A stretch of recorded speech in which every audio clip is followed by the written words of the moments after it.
oh, esto es pasajero, esto se va a desvanecer. Estoy hablando desde el punto de vista de Gamaliel. Bueno, consideremos lo que hace la incredulidad. Gamaliel era tan orgulloso, él confiaba tanto en su justicia propia y confiaba tanto en sí mismo que estaba enceguecido para ver lo que Dios hacía claramente. Y eso es lo que hace la incredulidad. Eso lo hace en nuestras vidas. Antes de nosotros ser convertidos, en nuestras vidas pasadas, poníamos toda nuestra confianza en este mundo y poníamos de lado las cosas de Dios. No tenía ningún efecto sobre nosotros. Eso es lo que hace la incredulidad. Nos hace necios y nos hace duros de corazón. Gamaliel no está siendo sincero en estas palabras. Si es de Dios, no la podréis destruir. No seáis tal vez hallados luchando contra Dios. Él no es sincero en lo que dice. Sin embargo, en el versículo 40, los fariseos y los saduceos en ese consejo se ponen de acuerdo, que es algo inusual, y deciden que en lugar de organizar la ejecución de los apóstoles, simplemente los van a golpear, a azotar. Les iban a dar 39 golpes con azotes.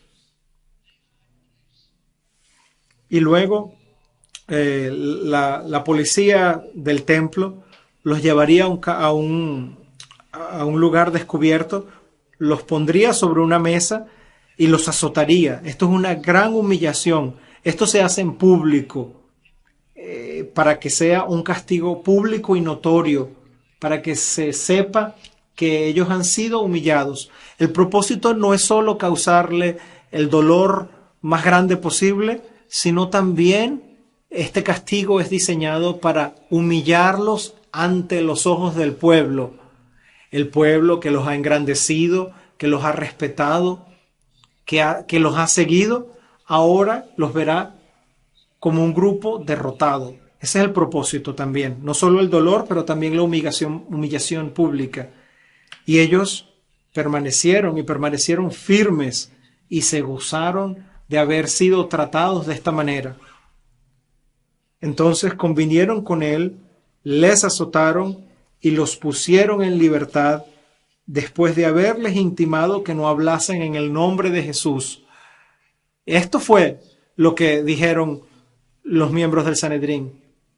No mencionarán a Jesucristo, no mencionarán que Él murió en Calvario para cargar con los pecados de los pecadores. No hablarán que a través de Él y solo por Él viene el perdón de pecados y la vida nueva. No van a enseñar que solo por Él hay resurrección de los muertos. Y la reacción de los apóstoles fue el gozo. Versículo 41.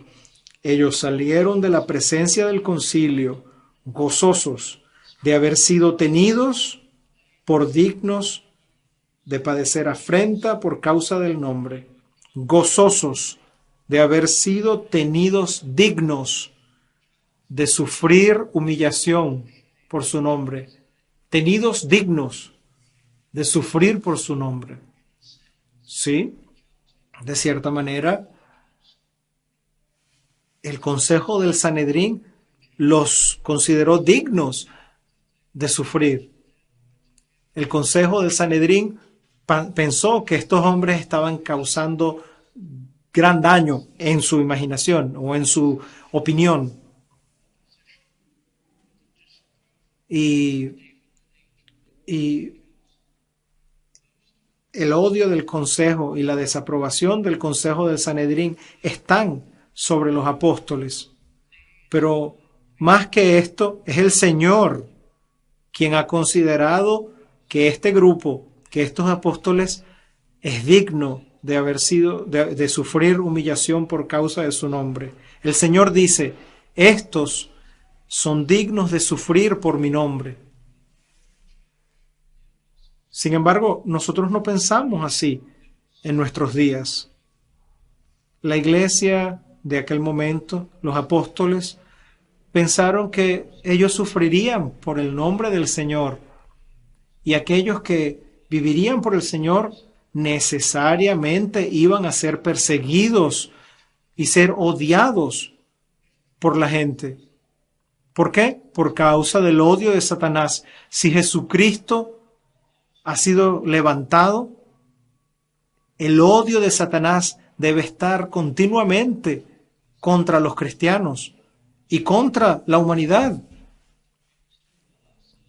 La humanidad, la humanidad también siente odio contra este mensaje que muestra que el único Salvador es Cristo, y la humanidad muestra su odio contra los que cargan este mensaje.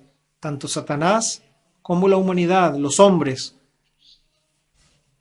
tienen gran odio contra este mensaje. Ser tenido digno de sufrir por su nombre, de dar una impresión por su nombre. No estoy muy contento de entrar en esto, pero quiero comentar algo. Esta semana vi una publicidad de una organización cristiana para una vacación. Era en un diario americano, pero eso podría pasar aquí. Es posible ir a Inglaterra, era lo que la publicidad decía. Y en Inglaterra puedes visitar las grandes ciudades de los reformadores. El tour se llamaba Pisando las huellas de los reformadores, visitar las diferentes iglesias y la historia de cada uno de los reformadores y la manera como sufrieron.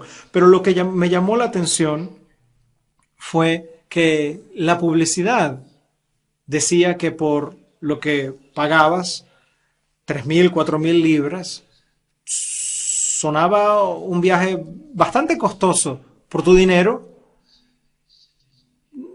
Tú podrías ver estas cosas en gran lujo, bajo las mejores condiciones de lujo. Hoteles 5 estrellas en todo momento, billetes de primera clase para los vuelos. Serías tratado aún mejor que en tu propia casa. Y yo pensé, qué contradicción. En este momento, el sufrimiento de los santos del Señor es apenas un drama romántico, casi que un deporte de espectador. Vamos a considerar la humillación de los cristianos, pero desde un punto de vista muy cómodo. Yo voy a sentarme en comodidad, no voy a sufrir humillación ni dureza. ¡Qué cosa tan extraña! Voy a considerar la humillación de los cristianos, pero en lujo. He ahí una contradicción. Pero en esto no pensamos hoy en día. Sí. He aquí el nuevo camino. ¿Puedo mencionar el nuevo calvinismo? Ya amamos la doctrina, enseñamos todas las cosas de Dios, pero vamos a hacerlo en lujo, en comodidad. Lo vamos a hacer sin el compromiso, sin el servicio, sin el sacrificio y sin la vida. Y lo vamos a hacer rodeados del entretenimiento, rodeados de coros y de bandas musicales y de música mundana. No vamos a dejar nada, no vamos a abandonar nada por causa de Cristo. Vamos a ser exactamente igual que el mundo, solamente que tendremos la doctrina. He ahí la definición del nuevo calvinismo: doctrina sin dolor, doctrina sin vida, doctrina sin sacrificio. Ese es el nuevo calvinismo. No, queridos amigos, si consideramos lo que hicieron los apóstoles, ellos consideraron un honor el ser tomados dignos de sufrir por causa de Cristo, de sacrificarse por Él. Necesitamos aprender una visión de sufrimiento que es enteramente distinta a lo que conocemos ahora. Quisiera ir un momento a Colosenses capítulo 1, versículo 24. El apóstol Pablo, Colosenses 1, 24, dice: ahora me gozo en lo que padezco por vosotros y cumplo en mi carne lo que falta de las aflicciones de Cristo por su cuerpo, que es la iglesia. Palabras misteriosas, importantes. Y el apóstol lo dice de esta manera en otras 4 textos, que dice, porque aún me gozo en lo que padezco por vosotros. El apóstol Pablo estaba en la cárcel, en prisión, y dice, yo me gozo, yo débil, necesitado como soy, con un pasado aún como el que tuve, aún yo he sido considerado digno de sufrir, completar en mi carne lo que falta de las aflicciones de Cristo. ¿Cuáles aflicciones de Cristo han sido dejadas para nosotros? No sus sufrimientos en expiación, no. Él sufrió por nuestro pecado y Él pagó completamente todo el castigo por el pecado. La expiación está completa, pagada completa en la cruz del Calvario. Oh, pero hay aún más oposición y más aflicción por los enemigos de Cristo y la hostilidad del mundo. Estas son los sufrimientos de Cristo que son dejados para nosotros. La oposición contra aquellos que predicarán el Evangelio. Y sin embargo, Pablo nos dice a nosotros, me gozo en lo que padezco por vosotros y cumplo en mi carne lo que falta de las aflicciones de Cristo por su cuerpo, que es la iglesia. ¿De qué manera el sufrimiento, sea que venga de Satanás, de su oposición, o de seres humanos que se oponen al Evangelio, de qué manera este sufrimiento es para beneficio de la iglesia, para el cuerpo de Cristo? Sí, lo es. Cuando el apóstol Pablo estaba siendo azotado con esos 39 latigazos, lo estaba haciendo para beneficio de la iglesia. La iglesia estaba movida a predicar el Evangelio al considerar el sufrimiento del apóstol. La iglesia consideraba abandonar los lujos, abandonar comodidades, y nosotros también, abandonar nuestra comodidad para ser alentados a visitar a los que están en necesidad, para hablar, aunque sea para nuestra pérdida, para hablar por Cristo, aunque perdamos una promoción en el trabajo, aunque perdamos amistades, aunque sea para nuestra pérdida. He ahí, nosotros tomamos el sacrificio por causa de la iglesia, para beneficio de la iglesia. Cuando yo era joven, un cristiano se podía hallar, cuando yo hice el servicio militar, se podía encontrar al grupo de los hombres en una barraca, 25 hombres, 30 hombres en una barraca. Y para un hombre cristiano, un joven cristiano, quizá el único entre 25 hombres, el tomar tu Biblia, el orar, eso atraía burla de personas. En aquel momento, en aquellos días, no había un lugar donde se pudiera estudiar, leer la Biblia, orar en tranquilidad, en privado. No. Allí era, en tu barraca, tenías que leer la Biblia y que orar, y recibías burla de aquellos que odiaban el mensaje de Cristo. Y el día de hoy, ¿das testimonio en tu lugar de empleo, en tu lugar de estudio? Porque recibimos burla y pérdida cuando hacemos tales cosas ante los ojos del mundo. ¿De qué manera esto beneficia a la iglesia? ¿De qué manera? De la manera siguiente: la iglesia es aumentada por causa de esto. Cuando damos testimonio, cuando vivimos de acuerdo a Cristo, la iglesia es añadida, el mensaje llega a otras personas y la iglesia de Cristo crece. Mi tiempo se ha agotado, pero regreso al versículo 32 del capítulo 5 del libro de Hechos. Y todos los días en el templo y por las casas no ceñaban de enseñar y predicar a Jesucristo, presten atención, y todos los días en el templo. Ellos regresaron al pórtico de Salomón, a pesar de todo lo que había pasado. Todos los días regresaron. Era posible verlos fuera de las grandes puertas del templo. Primera hora de la mañana, tomando sus lugares. Cuando la gente de Jerusalén sabrían que ellos iban a estar allí y predicarían diariamente. Y en cada casa, las casas, sin duda, de aquellos que habían sido sanados, en agradecimiento, las puertas de las casas se abrían y decían, por favor, vengan y enséñennos este mensaje.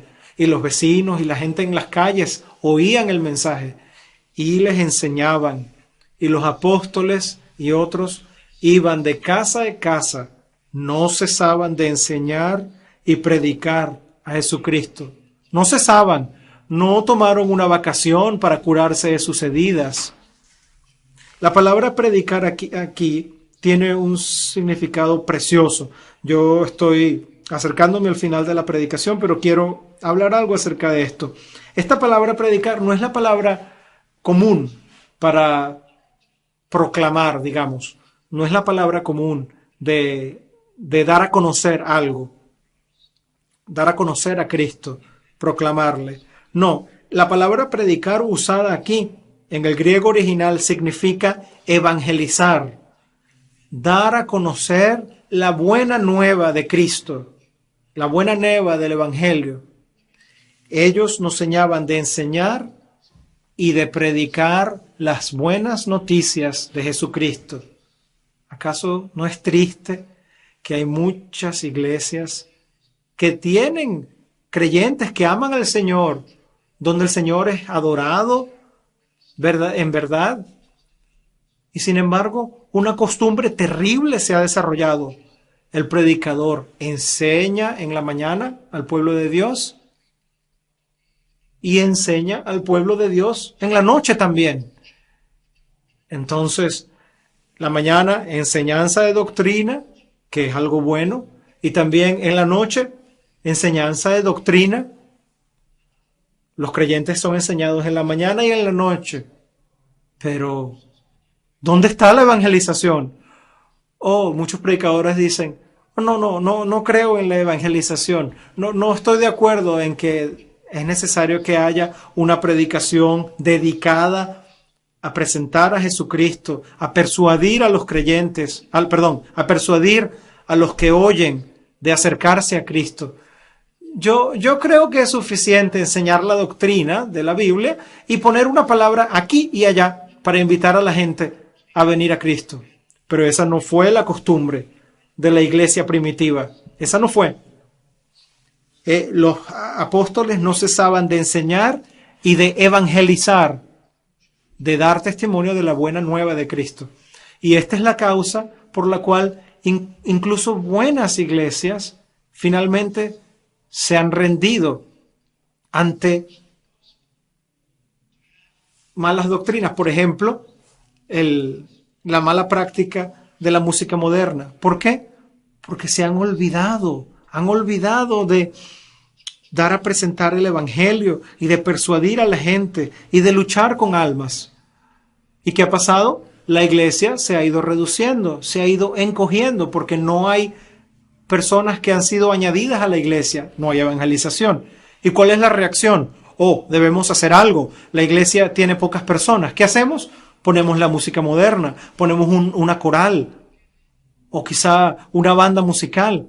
¿Para qué? Para atraer las multitudes. Entonces, el movimiento de música contemporánea que por tantas décadas fue resistido por las iglesias bíblicas, las iglesias de sana doctrina, finalmente ha sido aceptado por muchas de ellas. ¿Por qué? Por esta falla de haber dejado de predicar el Evangelio, de haber dejado de dar a conocer a Jesucristo. Cada iglesia debe tener un servicio evangelístico, un servicio regular. Yo no tengo ninguna capacidad para decir cuándo, sea la mañana, sea la noche, cuando sea. Pero debemos siempre estar evangelizando y dando testimonio también. Somos calvinistas, pero creemos en la oferta universal de la salvación y necesitamos luchar y persuadir y llamar urgentemente a los pecadores para que vengan a Cristo. Y necesitamos también pasar por las grandes pruebas. Habrán grandes pruebas para ti y para mí, pero necesitamos pasar por ellas y confiar en Cristo. La necedad del razonamiento humano, en este caso, fue útil para los apóstoles, pero aún es necedad y no debemos usarlo para nuestra manera de pensar cristiana. Jamás debemos decir esto. Oh, no te metas en eso. No adviertas. No alertes de nada. No, eso es necedad. Eso es necedad. No se puede tolerar el error, siendo tenido digno de haber sufrido por Cristo. ¿Cuán importante es esto para nosotros? Siendo tenido digno de sufrir humillación por Cristo, por causa de Cristo. Esto es muy importante. Evangelizar y sufrir por causa de Cristo. Este es mi mensaje para esta mañana. Que el Señor lo bendiga para nosotros.